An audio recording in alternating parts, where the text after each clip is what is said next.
महाराष्ट्र शासनाच्या वतीने नवीन एक पोस्ट काढण्यात आलेली आहे, ती म्हणजे मुख्यमंत्री योजना दूत। या योजना दूत साठी कोणकोणती पात्रता आवश्यक आहे, वयोमर्यादा काय आहे, निकष काय आहे आणि फॉर्म कशा पद्धतीने भरायचा, या सर्व गोष्टीची माहिती आज आपण या व्हिडिओच्या माध्यमातून पाहूया।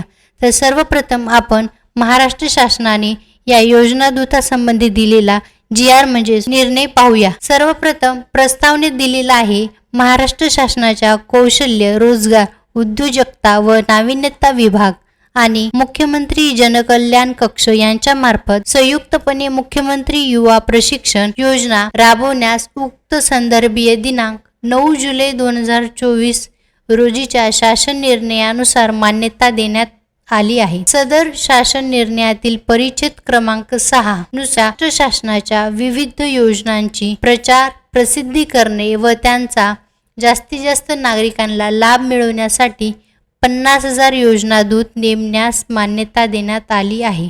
म्हणजे कौशल्य, रोजगार, उद्योजकता व नाविन्यता विभागाकडून 50,000 योजना दूत नेमण्यास मान्यता देण्यात आलेली आहे। हे योजना दूत शासनाच्या विविध योजनेची माहिती सर्वसामान्य व सर्वांपर्यंत पोहोचण्यासाठी या योजना दूताची नेमणूक करण्याचे सांगण्यात आलेले आहे। त्याचप्रमाणे योजना दूत कार्यक्रमाच्या अंमलबजावणी बाबतीची जबाबदारी माहिती व जनसंपर्क महासंचालन यांच्यावर सोपवण्यात आली आहे।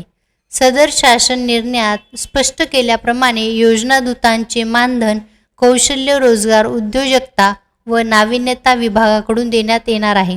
तसेच योजना दूतांची निवडीचे निकष, अटी व शर्ती तयार करण्याबाबतची कार्यवाही माहिती व जनसंपर्क महासंचालनालयाकडूनच करण्यात येणार आहे। त्या अनुषंगाने मुख्यमंत्री योजना दूत कार्यक्रमाच्या अंमलबजावणीसाठी कार्यपद्धती विहित करण्याची बाब शासनाच्या विचाराधीन होती। म्हणजे या योजना दूताची अंमलबजावणी झाल्यानंतर याची पूर्ण जबाबदारी माहिती व जनसंपर्क महासंचालक यांच्यावर असणार आहे। तसेच या योजना दूताची निवड कशी करायची, त्यांच्या निवडीचे निकष कोणते आहे आणि अटी कोणत्या आहे, शर्ती कोणत्या, या सर्वांची जबाबदारी जनसंपर्क महासंचालक यांच्यावर असणार आहे असं सांगण्यात शासन निर्णय काय सांगत आहे ते पाहूया। प्रचार प्रसिद्धी करणे व त्यांचा जास्तीत जास्त नागरिकांना लाभ मिळवण्याच्या दृष्टीने त्यांना सहाय्य करण्यासाठी महाराष्ट्र शासनाच्या विविध योजनेचा प्रचार व प्रसिद्धी करणे म्हणजेच शासनाच्या ज्या योजना आहे त्या सर्वसामान्यांपर्यंत पोहोचवण्याचे कार्य या योजना दूताच्या नेमणुकीतून करण्यात येणार आहे। 50,000 योजना दूत निवडण्यासाठी सन 2024-25 या आर्थिक वर्षापासून मुख्यमंत्री योजना दूत कार्यक्रम सुरू करण्यास या शासन निर्णयान्वये मान्यता देण्यात येत आहे। वर सांगितल्याप्रमाणे तर एकूण 50,000 योजना दूताची निवड ठरवण्यात आलेली आहे आणि हे 2024 व 25 या आर्थिक वर्षापासून सुरू करण्याचे ठरवण्यात आलेले आहे। योजना दूताची नेमणूक करण्यात येत आहे। या योजना दूत नेमणूक करण्याचे उद्दिष्ट महाराष्ट्र शासनाच्या विविध योजनांची प्रचार प्रसिद्धी करणे व त्यांचा लाभ जास्तीत जास्त नागरिकांपर्यंत पोहोचवणे याकरिता मुख्यमंत्री योजना दूत थेट ग्रामस्तरापर्यंत नेमणे। याचं मुख्य उद्दिष्ट म्हणजे शासनाच्या ज्या विविध योजना आहेत त्याचा प्रचार करणे, प्रसिद्धी करणे व सर्वसामान्यांपर्यंत शासनाच्या योजनेची माहिती पोहोचवण्याचे कार्य योजना दूतामार्फत करण्यात येत आहे आणि थेट ग्रामस्तरापर्यंत।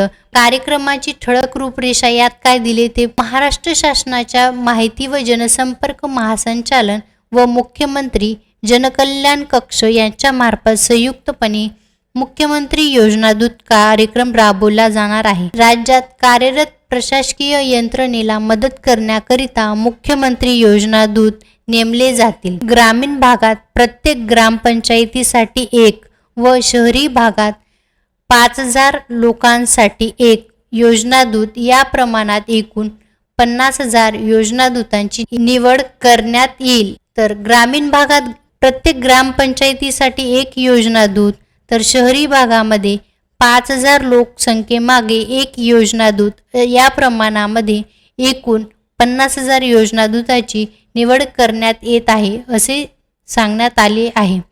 10,000 प्रति महिना एवढे ठोक मानधन देण्यात येईल व यामध्ये प्रवास खर्च व सर्व भत्ते समावेश असेल. आणि निवड झालेल्या मुख्यमंत्री योजना दूतासोबत 6 महिन्याचा करार केला जाईल व हा करार कोणत्याही परिस्थितीत वाढवता येणार नाही व ज्यांची निवड झालेली आहे त्यांच्यासोबत 6 महिन्यासाठी करार करण्यात येईल व कोणत्याही परिस्थितीत तो करार वाढवता येणार नाही.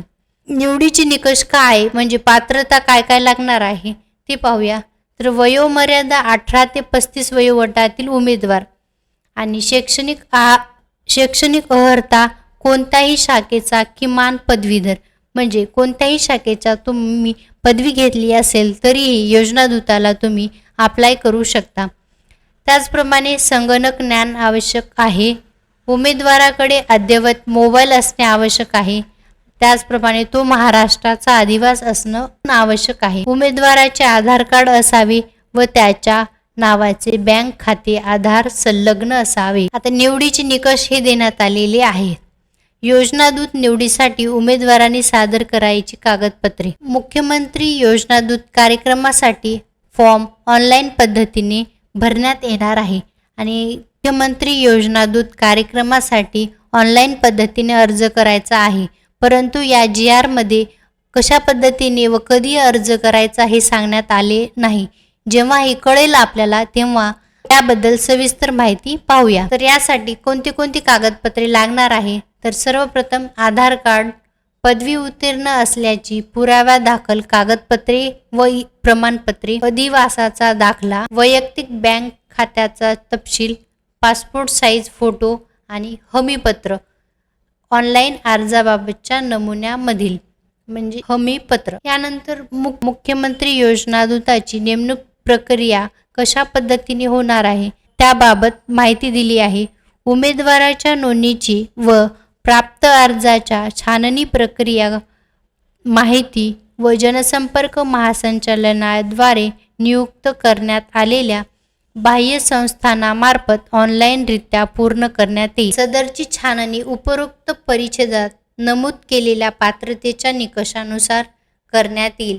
वर जसे निकष देण्यात आले त्या निकषात जर तुम्ही पात्र असाल तर तुमची नक्कीच नेमणूक करण्यात येणार आहे. आणि ऑनलाईनरित्या प्राप्त झालेल्या अर्जाची छाननी केल्यानंतर प्राप्त उमेदवाराची यादी राज्यातील प्रत्येक जिल्हा व माहिती अधिकारी यांच्याकडे पाठवण्यात येईल व जिल्हा माहिती अधिकारी हे जिल्हा सहाय्यक आयुक्त कौशल्य विकास रोजगार व जिल्हा अधिकारी यांनी प्राधिकृत केलेला प्रतिनिधी यांच्या समन्वयाने प्राप्त अर्जाशी संबंधित उमेदवाराच्या कागदपत्राची तपासणी करतील. त्यानंतर उमेदवाराबरोबर 6 महिन्याचा करार करून करार तत्वावर योजनादूत म्हणून त्याची नेमणूक करण्यात येईल. अशा पद्धतीने मुख्यमंत्री योजनादूत या कार्यक्रमाअंतर्गत उमेदवाराला सोपवण्यात येणारे कामकाज हे शासकीय सेवा म्हणून समजण्यात येणार नाही. सबब या नेमणुकीच्या आधारे भविष्यात शासकीय सेवेत नियुक्तीची मागणी अथवा हक्क सांगितला जाणार नाही याबाबतचे हमीपत्र निवड झालेल्या उमेदवाराकडून घेण्यात यावे. तर सदर तुमची योजना दूत म्हणून नियुक्त झाल्यानंतर तुम्ही फक्त 6 महिन्याच्या करार तत्वावर योजना दूत म्हणून कार्य करणार आहात आणि ही नेमणूक शासकीय सेवा म्हणून समजण्यात येणार नाही असं तुमच्याकडून हमीपत्र सुद्धा घेण्यात येणार आहे. आता योजना दूताची निवड झाल्यानंतर कोणकोणती कामे करायची याबद्दल सविस्तर माहिती खाली देण्यात आलेली आहे. योजना दूत संबंधित जिल्हा माहिती अधिकारी यांच्या संपर्कात राहून जिल्ह्यातील योजनेची माहिती घेतील व प्रशिक्षित योजना दूतांनी त्यांना नेमून दिलेल्या ठिकाणी सक्षम जाऊन त्यांना ठरवून दिलेले काम पार पाडणे व त्यांच्यावर बंधनकारक राहील. योजना दूत राज्य शासनाच्या विविध योजनांची प्रचार व प्रसिद्धी करताना ग्राम पातळीवर यंत्रणाशी समन्वय करून शासनाच्या योजनांची घरोघरी माहिती होईल यासाठी प्रयत्न करतील. आणि योजनादूत दर दिवशी त्यांनी दिवसभर केलेल्या कामाचा विहित नमुन्यातील अहवाल तयार करून ऑनलाईन पद्धतीने अपलोड करतील. योजनादूतांनी जे काही काम केले दिवसभराचे ते अहवाल तयार करून ते ऑनलाईन पद्धतीने तुम्हाला दाखवावे लागणार आहे. अशा पद्धतीने योजना दूत यांना सोपवलेल्या जबाबदारीचा स्वतःच्या स्वार्थासाठी व नियमबाह्य कामासाठी उपयोग करणार नाही. तसेच गुन्हेगारी स्वरूपाचे गैरवर्तन करणार नाहीत. योजना दूत तसे करत असल्यास निदर्शनं आल्यास त्यांच्यासोबत करण्यात आलेला करार संपुष्टात आणण्यात येऊन त्यांना जबाबदारीतून मुक्त करण्यात येईल. योजना दूताची नेमणूक झाल्यानंतर सरकारी व्यक्ती म्हणून जर नियमबाह्य काम करत असाल तर अशा वेळेस किंवा गैरवर्तन तुमच्याकडून जर झाले तर तुम्हाला तेव्हाच योजना दूत या पोस्टवरून काढून टाकण्यात येणार आहे. व योजना दूत अनधिकृतरित्या गैरहजर राहिल्यास म्हणजे तुम्ही न सांगता जर गैरहजर राहिल्यास तर किंवा पोस्ट मिळाल्यानंतर तुम्हाला गैरहजर राहिल्यास किंवा जबाबदारी सोडून गेल्यास जॉईन झाल्यानंतर तर तुम्हाला मानधन देण्यात येणार नाही. असे महाराष्ट्र शासनाच्या वतीने राबवण्यात येणाऱ्या योजना दूत या पोस्टविषयी सविस्तर माहिती, त्याची पात्रता, निकष व स्वरूप याबद्दल सविस्तर माहिती आज आपण या व्हिडिओमध्ये पाहिली आहे.